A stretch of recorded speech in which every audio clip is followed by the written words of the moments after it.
普段はお茶会って言って温かいお茶を飲みながら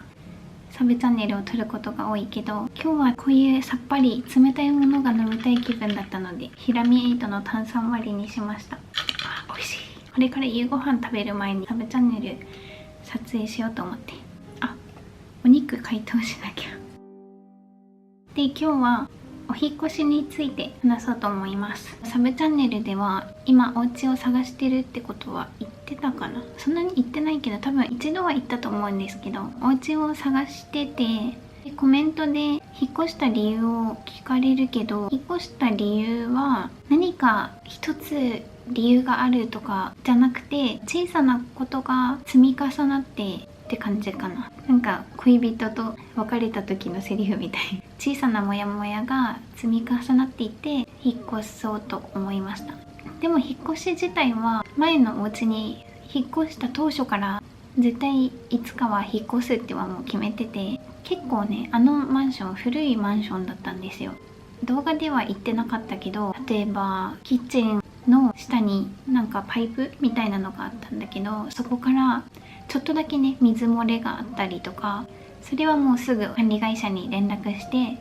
直してもらったけど、そういうのがあったり、やっぱ築年数が古いからならではのことも結構あって、もう引っ越したからあんまり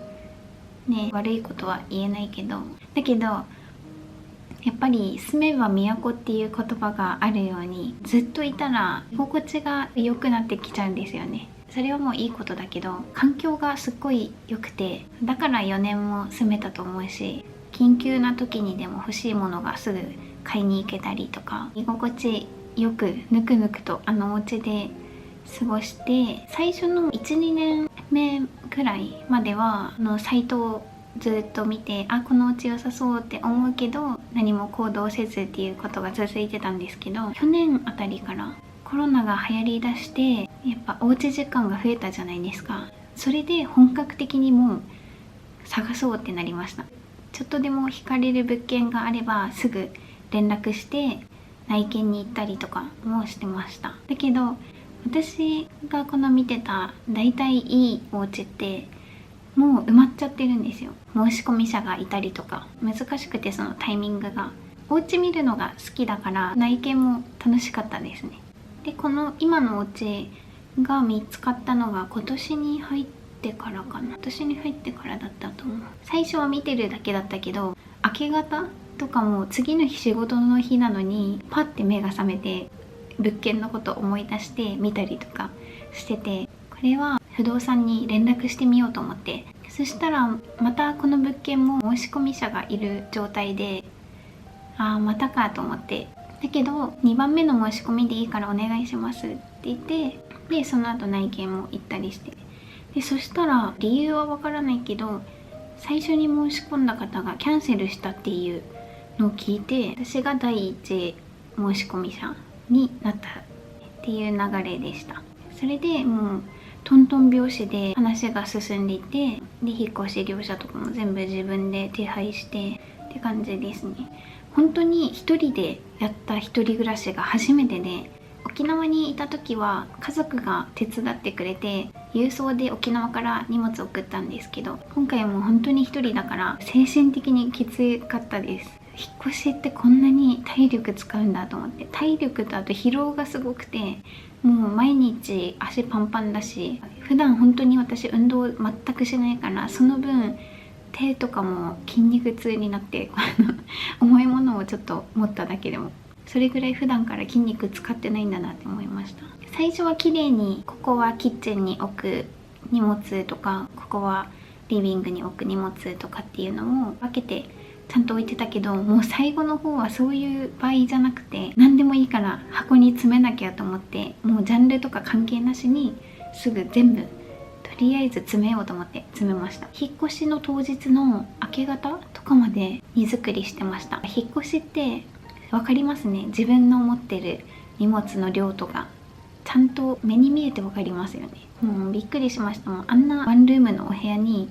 なんでこんなに物がたくさんあったんだろうってぐらいたくさんあって、結構量も減らしました。この家に来るまでに。それでも人によっては多いって思うかもしれないけど、今も整理しながらいらないものとかは捨ててちょっとずつ減らしてます。で、部屋の決め手も聞かれるけど、まず1番目の決め手は光がたくさん入ってくるっていうお部屋で重要だと思っていて、南向きでなくても太陽の光とか光がたくさん入ってくるお部屋がいいなって思ってずっと探してはいました。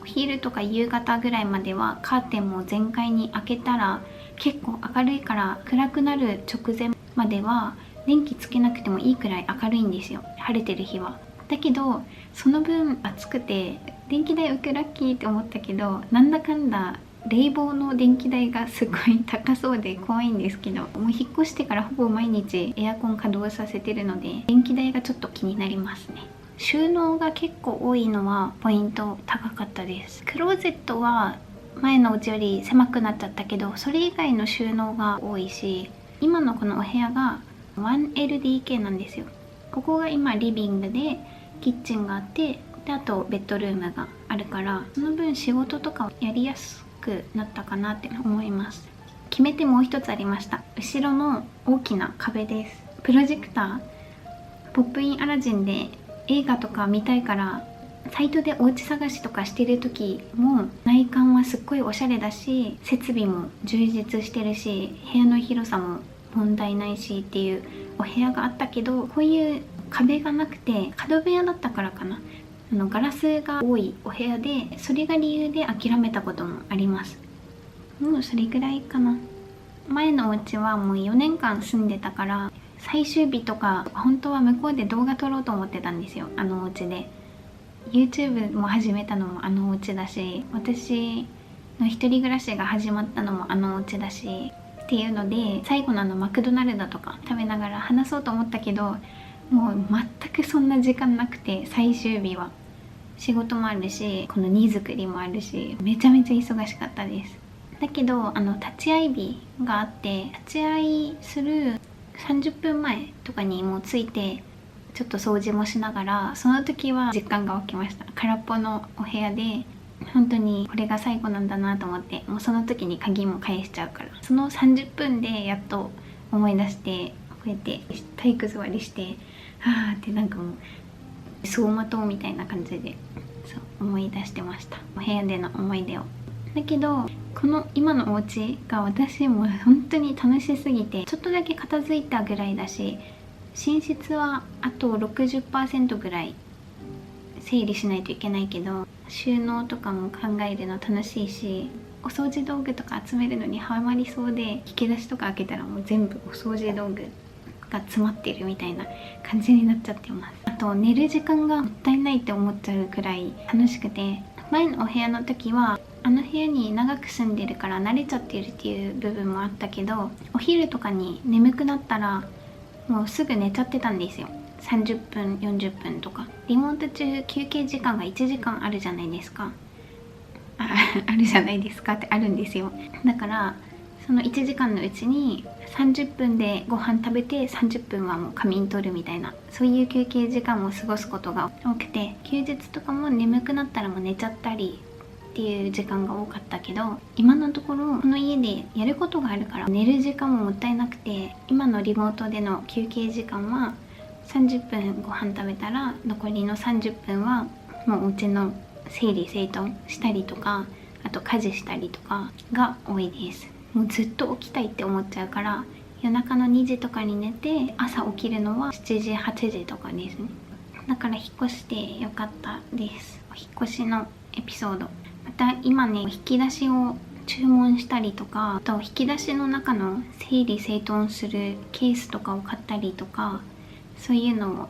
してるので、またそれはメインチャンネルにアップしようと思ってます。本日もご視聴いただきありがとうございました。